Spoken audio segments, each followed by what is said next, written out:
What is up, Sooner Nation? Yep, Monty said it best. Questioning if I had a voice tonight.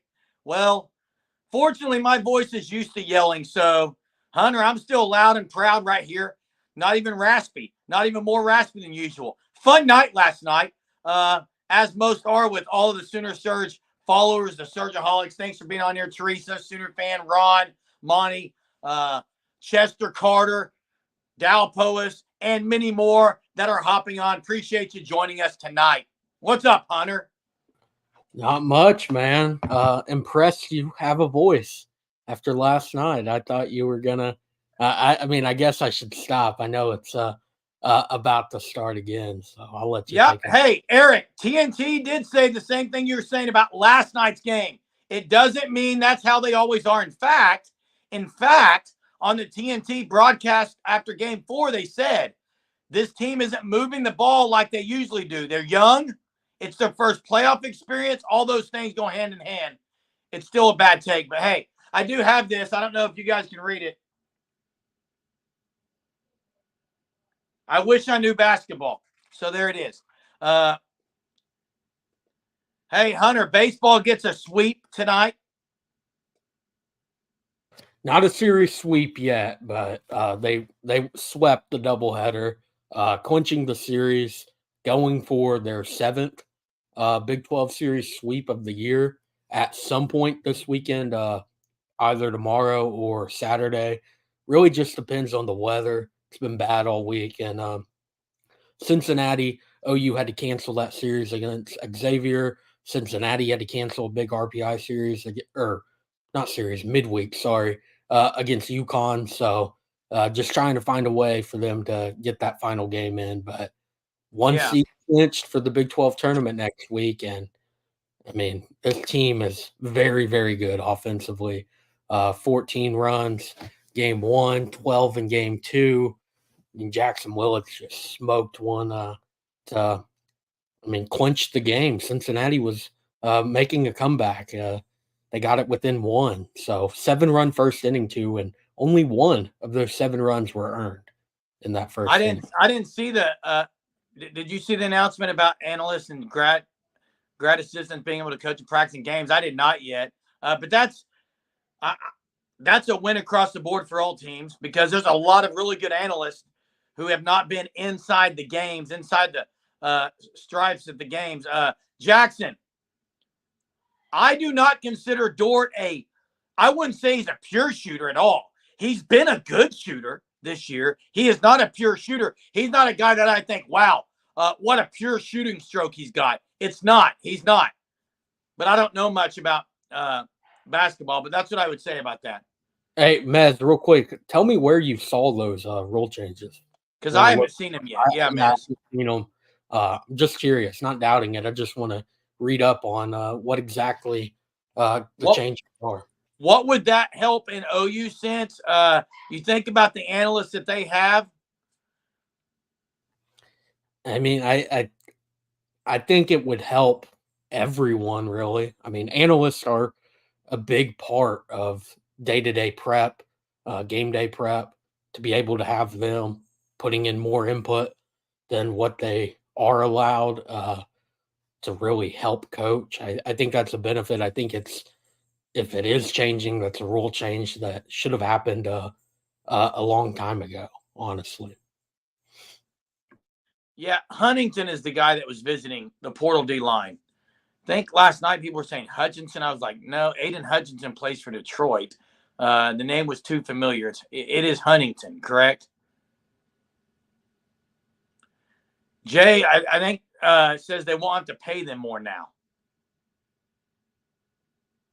So maybe I don't know. I haven't seen anything that said that they're allowed to be on there. I need to see the article. Monty, appreciate it. New hat I just got in the other day, so appreciate it. On 3 is a joke, guys. The top 100 list. It was interesting. Wait, Hunter, you don't think so? I think they do some things really well, other things not so much. I think a top 100 list on May 16th is going to be extremely inaccurate. I'm shocked to see no Danny Stutzman at the minimum on there. What'd you think about the Action News thing? Action News, the win totals? Yeah. 9.5 for Missouri. I thought that was kind of low for Missouri. I mean, Missouri also has a tougher schedule this year than they did last year. I mean, seems like everyone in the SEC. I'm not too shocked on the win total. If you guys follow SEC Mike on Twitter, I know he joined us one night on the live. He put out there's something about opponent projected win totals or something like that. Whatever it was, opponent win totals.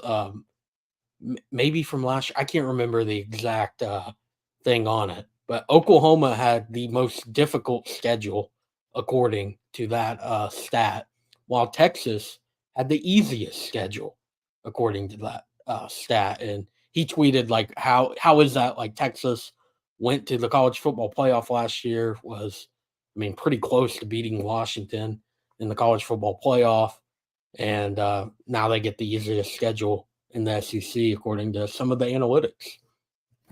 I would bet my entire savings account, checking account, the OU is getting more than getting 8 wins minimum, and I would do the same for Missouri, Hunter. They're getting 10 wins. Come on. I mean, I'm glad you're joking, Jeremy. I wouldn't put everything on it. I mean, crazy stuff can happen. I do think that win total is very low for OU. Do you think Missouri gets 10? I think they're very close to that 9 to 10 mark. Like, I don't know. Like, I think we said. Now, is that counting bowl game? I think it's counting just regular season. Because I mean, if I had Missouri at 9-3, I think I had Missouri at 9-3. If it's counting bowl games, playoffs, all that, I mean, you would see Georgia at probably 13.5. Yeah, that's true. Like, Mez says Missouri 8. Jay agrees. I mean, I think we said 9-3 early on, so maybe they don't. And again, I mean, Missouri has to back it up. I think they're going to be a good team. I think even if they end up not being as good as they were a year ago, that's a tough road game for OU. Going into Columbia, there's a lot of bad blood. Those teams haven't played each other in a long time. I mean, you have all the off the field stuff, mostly in the recruiting world, between the two of them. So that's a tough game to win. If OU is 8-4, Ron, I'm not calling that good at all. Hey, the whole NCAA 25. Listen, I'm not a gamer. I don't play those games. I know you are, Hunter. You obsess about these games. You stay up for hours upon hours playing these games. I don't, but if anyone is angry that they're not on the cover, I think it's ridiculous about all that. And I know you know about the cover. Yeah. It's ridiculous how they did the cover, Hunter. So, Jeremy, you're like, who cares about the cover? And then it's ridiculous about the cover. Who cares about the game in general? That's what I'm saying. Okay, but I'm sure you're not happy with who's on the cover. I mean, deep down. Travis Hunter? No, I'm not. Quinn Ewers, not happy about either. So there you go. I mean, again, and the other guys who are just that the other guys aren't even their real picture, Hunter. Yes, it was stunt doubles. Was shocked to see that. Those guys still get NIL checks on that deluxe cover because they have their names on it. Jalen Milroe, Carson Beck. I think a lot of it boils down to those guys. I mean, getting players, especially elite athletes like Quinn Ewers, like Travis Hunter, like Donovan Edwards, out of spring practice for a day to go have a photo shoot at the Cotton Bowl in Dallas is not a easy task. So to try to get even more, I mean, you look at the deluxe cover, there's so many people on it. It's all those different players. It's difficult. Video games, dude. Listen, you say that too. You used to do, Hunter. Hey, Jay and I used to get socks from our drawer, stick them right there on the side of our pants, and go outside and actually play football. Okay. You have talked about like Tecmo Bowl and some of those other games when you were growing up. Tecmo Bowl is different, man. NCAA college football 25 is going to be different. It's been 11 years since the last game came out, and it's one that I'm extremely excited for. I mean, you can hate on the game all you want, but you would be having a lot of fun if you take Oklahoma to a national championship year one in dynasty mode. Hey, and the thing is, there are a lot of people making a whole lot of money playing those. Yeah, we had to rent games, like Jay said. We had to rent games to play, Hunter. You had to go to the Blockbuster Video and rent gaming systems overnight. I briefly had to rent video games. Now they make it where you can't. Like some games, depending on your internet, I mean, it takes hours and hours and hours to just download the game. I mean, those game rentals are no longer a thing. Hey, Hunter, I'm going to ask everyone a question on here right now, guys. Eric was ranked 62nd in 2012. Wow, that's big time. Hey, I want one question. I want one word answer only, Hunter, from the viewers and from you. Viewers commenting in here. There is one word that you can put, and that's it. What is one word that you would say is the key to OU's college football playoff chance? One word. I think you have to go with defense. I'm going to throw one out there I think is going to surprise you, Hunter. Injuries. Okay. I thought you were going to say like luck or something crazy like that. I think injuries. I like Trenches by Blake. LSU is the key, is what Chester says. I just think injuries. This is a team that really can. They've got every piece that they could possibly need. And the last thing you need, injuries. Sooner fan throwing out the word culture because that's what we do here on the Sooner Surge. Yeah, a lot of defense, a lot of O-lines. Oh, there's Jay right there. Hey, Jay, win! Whoa! I kind of thought that's what you were going with, Jeremy, when you're like, I'm going to say one that might shock you. Like, I thought you were going to just throw something. You remember when Eric Dickerson, everyone wants to know. Real quick, Eric Dickerson's story real quick. Because, again, way ahead of my time, more of your time, Jeremy. But in Madden, I think it was 20. So a few years ago, he was in the game. Best card. It literally was like Tecmo Bowl, Bo Jackson, unstoppable. You get him the ball, he's scoring every single play. It was one of the most overpowered players in modern day Madden. Hunter, I literally watched Eric Dickerson on Monday Night Football on the sideline, as the reporters say. They went down there to him, and he said, guys, I just think the team that puts more points up tonight going to come out victorious. Back up to you guys up in the booth. What? Truthfully, Jay says Arnold. There's a lot of people saying kicker. That's correct. That could be. I think kicker will obviously play a big part in it. I think there's going to be probably a handful of 3-point or less games in the SEC. Christian, yeah, that's another one. He was a Madden a few years ago and was really good. But so kicker is going to come. I mean, you can't have what you had last year with Zach Schmidt missing field goals and unreliable. You got to be able to rely on your kicker. That's it. And the reason, Hunter, like what Alan says, the game's going to come down to that. Last year, I mean, we watched it. We were on text threads together during games. You get into 4th and 2s, you're on the opponent's 28, 4th and 4s. It always is the question is, I don't know if you should kick. There was that unreliable, that lack of trust and confidence in Schmidt. And I think it caused the coaches to it affected how they coached and called plays. You can't have that. You got to have a kicker who can knock it in there. Yeah, real quick, some national recruiting news. 5-star wide receiver DeCorian Moore decommitted from LSU. Hayes Fawcett just tweeted that out. So number one wide receiver. Where was OU at on him at all? I mean, they were in, but they've been. I mean, you look at Emmett Jones; he's been in on every top wide receiver. You're not going to land every single one of them. I wouldn't expect OU to be back in that race. I mean, look at what the wide receiver recruiting class they have right now.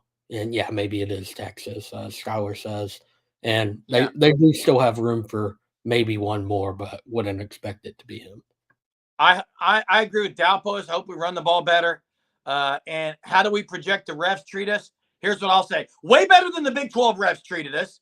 And then Uncle Charlie asked, Hunter, do you know something about Cleveland State? I do. They're not very good, but Hunter will actually give you stats. I'll just say they ain't any good. Hunter, drop us with some stats because I know you got some. 276 team batting average, very bad. 24 home runs, 6 of them come from one player. Pitching staff, not good.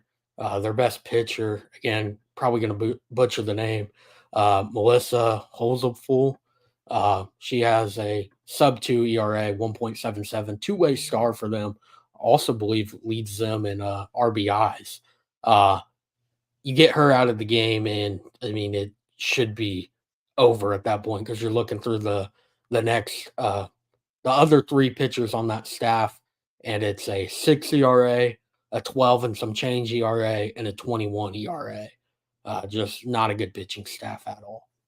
Yeah, and going back to the refs in the SEC, Tyler, I've watched SEC games and ripped on the SEC for years because OU wasn't in there. And it was very frustrating to watch ticky-tack pass interference calls in the Big 12 and turn it over to CBS in the afternoon and watch cornerbacks and DBs just going all over the receivers, and they were playing physical. And all you heard from the announcers were how physical and how great the defenses were. Well, that was partly dictated by the officiating. And I hope that's true that they let him play. You have to have that. You've got to let him play. I think the biggest thing is not only letting them play, just be consistent with it. I mean, consistency is, it seems like every sport. That's all you can ask for from officiating, where it's consistent both ways the entire game from start to finish, not going to call ticky-tack, pass interference, any sort of contact, it's pass interference. Then a big moment, there's contact, and they don't call it, or vice versa. Yeah. Tiger +1. Had it to 1 under, and then you 3-putt from 34 feet twice on the last 2 holes. That's bad. Someone mentioned Dabo Sweeney. Listen, I like Dabo Sweeney and what he stands for. I like that he's faith-first guy. Love it. This comes across, when I saw this, guys, it comes across very prideful, which isn't really what Dabo Sweeney's about. He's more of a humble guy. I was kind of shocked to hear this. Come on. I mean, that's a joke. We know they would play there. I think it's more of like a old dog not wanting to learn new tricks. Like, it's absolutely that. Yeah. It's him not wanting to change his ways, him not wanting to change with the game. I mean, you have to. I think it's a bad move on his part. And then his whole comment, like Jay dropped in, like that everyone they have is a portal guy. No, they're not. I mean, they were high school recruits. That was just dumb. I mean, it's a silly kind of spin. Like, why even do it? I mean, if you're going to stay with your old ways, just, I mean, own it. Like, say that's what you're going to do, not try to spin it some other way. Yeah. Hunter, do you think the Thunder can come back? I think, again, if you get it back to OKC, you can win the series. That's duh, but you got to win Saturday night. And I do think they can win. J-Dub's been bad. If J-Dub and Chet show up, they're winning the game. I think OKC, they have the capabilities to do it. Those second-tier stars, the role players, they haven't been good this series. I mean, really, outside of SGA, no one has stepped up. J-Dub has had terrible series, really as bad as he could have. Scared to shoot the ball. Seemed like Dort's shooting all the threes, and they're not going down. I mean, the team led the NBA in three-point percentage. Right now, they're not making them. Last night was another sub 30, probably even sub 26% night from the three-point arc. I don't think they win it. This series, game 1, they were the better team. And game 4, they played better in the final 6 minutes than the Mavs did. They win it. And other than that, they have been outplayed by Dallas. And I think Dallas, unfortunately, takes it in 6 games. And Sooner fans, right, they need a power forward. Hey, Jack, the question from Dalpo's Hunter was asking me if there's any Sooner player that they can't replace. And Jackson said there's 4, but he used the word and. I think we're talking about one player here. Obviously, I wouldn't like to lose any of the guys that you said, Jackson. But if there's one guy I don't think they can afford to lose, it's Jackson Arnold. I know for a lot of you on the comments, he was the biggest question and key, and you also can't lose him because I don't care how people may think Michael Hawkins is it. I don't think he could step in first year in the SEC and be it. Okay, I think that Jackson Arnold is the key one that has to stay healthy, and I don't think they'll run him some because of it. I feel like that's always the case with pretty much every team. I mean, quarterback goes down. It's hard to replace them. It really is. And you look at Jackson Arnold. I mean, if he goes down, Casey Thompson's had 3 season-ending injuries the last 3 years. How much are you going to get out of him? I mean, I think he still has a little bit left in the tank. But again, injuries are a concern there. And then Michael Hawkins is a true freshman playing in the SEC if that's the case. So, if Jackson Arnold goes down, I think that would completely derail the season for Oklahoma. Yeah, and someone asked, but do I think Jackson Arnold can step in first year and be it? Yeah, I do. He's had a little experience. He played in a big bowl game, guys. That was massive to get that experience. And I'm going to disagree with Jay here for a second. Not shocking.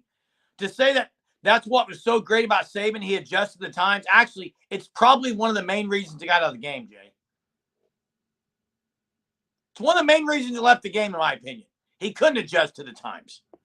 I think he kind of adjusted, and I think he also just kind of got fed up with it.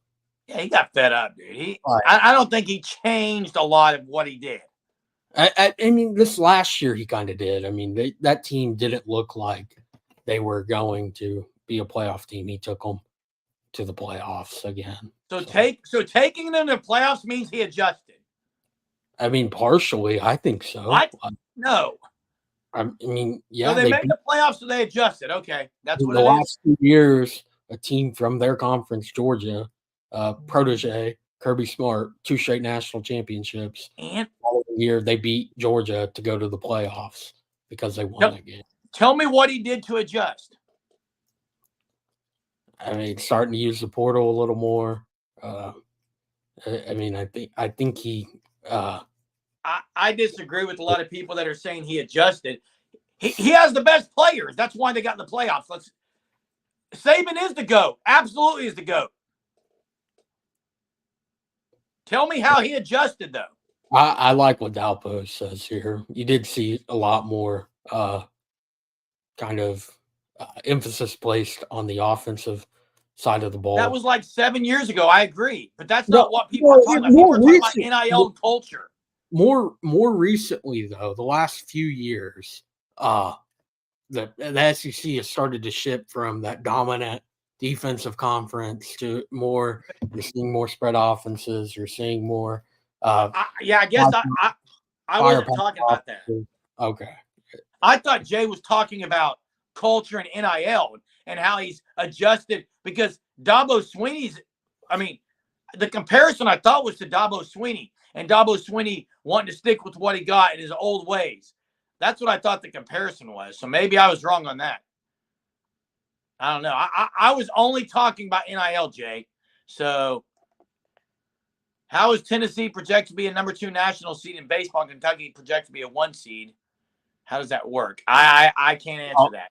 A lot of it is the projections. Again, they're projecting not as of the current standings right now, but as of through this weekend, through Saturday, when regular season closes, through the conference tournament. I guess if you're referring to D1 Baseball or Baseball America, either of those sites are expecting Kentucky to win the SEC tournament and be the number 1 overall seed.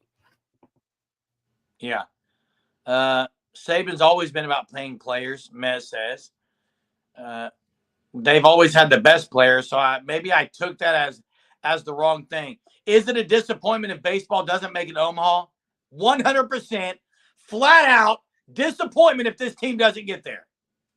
Then I know Hunter's not going to like that answer. If getting to Omaha was easy, people would do it every year. It's tough. It's 8 teams, postseason baseball. There's a lot of good teams right now. OU is playing very well.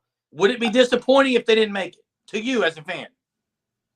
No, because I think you entering this season, I think the ceiling, in my opinion at least, was a super regionals for Oklahoma. It's the same thing. It's the same thing in football, Dan. It's hard to make the playoffs. So, I mean, I'm not disappointed.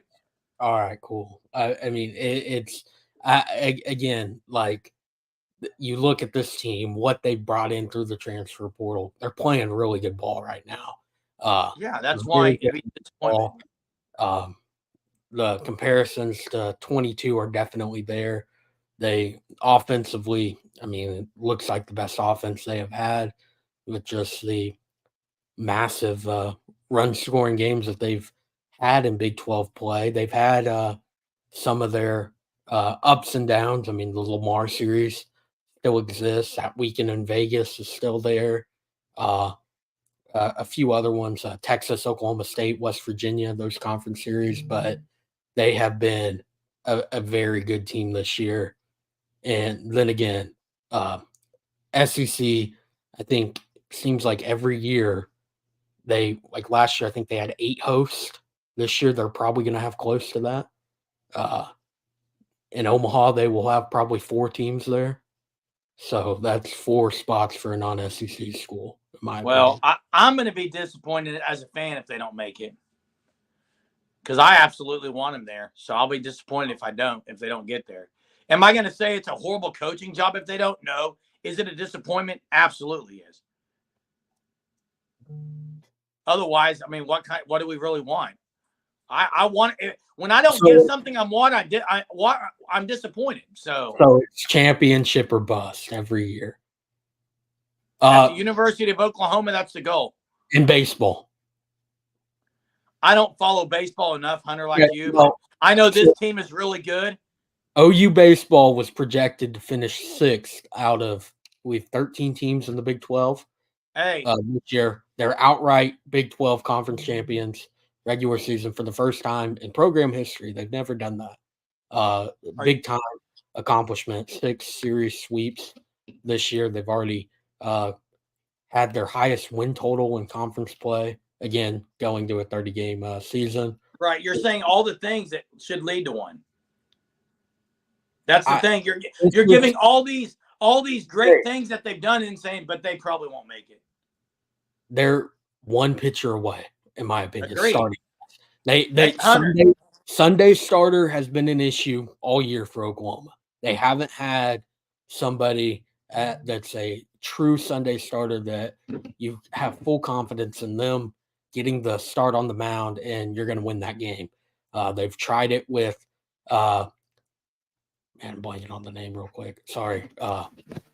They tried it with Grant Stevens, even Jamie Hitt. He had another bad season. And you're trying to get Brendan Girton. Walks have been an issue for all of those guys. So I think if somebody steps up as that third starter, because it takes 3 to get to Omaha, plain and simple. It takes, I mean, even with how good Oklahoma's offense has been, you got to have 3 starters. They need one more to go alongside Witherspoon and Davis. Disappointing if I'd have asked you before the Mavericks series, disappointing if the Thunder don't beat the Mavericks, yes or no? Okay, I guess yes, sure. I mean, if we're gonna, I'm just saying because I wasn't speaking necessarily as a fan opinion as much as Thunder weren't supposed to be here though. Okay, yeah, all right. That's cool. The thing. Now I'm disappointed if they don't win Saturday night for sure. But I guess if you're looking at it, I think you're comparing different sports, different levels of play, and from a different perspective as a fan. Yes, I didn't say fire Skip if they don't make it. I'm just saying I'd be highly disappointed. Who said fire Skip? Honestly, no one did. I mean, I would hope not. I mean, he might win Big 12 Coach of the Year. Great God, PJ hasn't been like that. He's on fire this series. Let's play a little factor crap, Hunter. Man. All right. Shall we? Sure. I've never played it, so you might need to Neither have explain. I was just going to think of one before we get off here. All right. OU softball shuts out everyone in the regional. Fact or crap? You buying or selling that? Fact or crap? Selling. I think they do it. I think they shut out every team this week. They're not getting 3 straight shutouts. I don't think it's happening.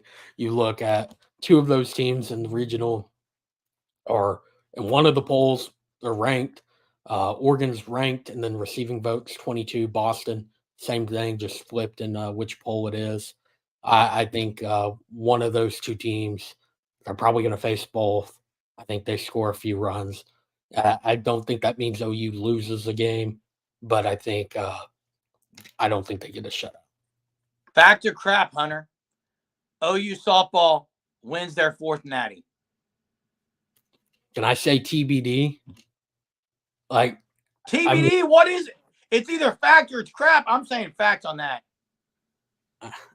I don't know, man. Softball this year has been interesting. I think they're getting the momentum that they need to do it. I'll answer Jay's real quick. Fact or crap, does OSU make it to Omaha? No, they do not. I think they maybe make it to a Supers. That team's interesting. Again, I think for them it comes down if they host. But even when they have hosted the last few years, they have not performed. They haven't made it out of the regionals the last 2 years. I don't think they make it to Omaha this year. Hunter, fact or crap, Run DMC better than Drake? Dude, I can't answer that, man. I mean, I honestly, I don't even know if you could answer that. I was just being funny about Run DMC. Yeah. Hey, so you do have OU softball, though, tomorrow. There's no shock that's going to be a run rule. I would think everyone has OU softball winning tomorrow and probably winning big. Yeah. Uncle Charlie does bring up a good point because Boston team is the one, in my opinion as well, Uncle Charlie, the Boston team, I think, poses a little bit of a threat because they have a pitcher that is very, very good. Their entire staff's ERA is under 2. It's like a little above 1.6 or something like that. And they have a really, really good ace. And James Madison proved one really, really good pitcher goes a long way in softball. But I would like to think that the OU Bats can find a way to get it done. They faced some elite pitchers lately. Yeah, they have. I mean, you look at the Bedlam series, didn't go their way, losing that series, but they won the 3rd game, and then against Texas, going against Citawee Gutierrez, who, I mean, shut them down a month ago in April and able to get that win with a little bit of help from the Texas defense, but still able to get a win against a very good pitcher. Oh, fact or cap? I like that even better. The kids these days. Jennings is the 4th best player ever for OU softball. I'll have to think about that one for a second because I have to rank them. Steve Stutzman says DMC, Hunter. Run DMC. If you haven't listened to Run DMC, guys, you need to do it. I'm not into the it's just not my thing, man. I'm not a big rap guy either, but Run DMC, I used to grow up with them. Hey, I got one for everyone. Years ago, but I can't even remember the stuff anymore. I mean, it was middle school. I got one. Fact or cap? OU's defense lands 4 first-round draft picks. OU's defense lands 4? Let's set that at 2. Will they have 2 first-round draft picks? Fact or cap? In 2025 or next year?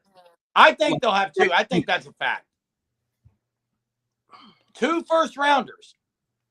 You got Stutzman and Bowman, possibly. I'm going to say no. I don't know. Who are the possibilities? I mean, you named 2 of them, and then Dominic Williams, if he has an insane year that people think he could have in the SEC. But I'm kind of going Danny with Bob. and a D lineman. with Danny has the potential to be a first-round pick, like absolutely. What about Bowman? Bowman as well, but look at these last two this past draft. Sorry, can't speak. Yeah, safeties. Safeties haven't been drafted as much.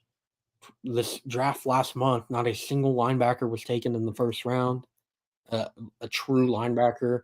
I don't know if that's going to change this year.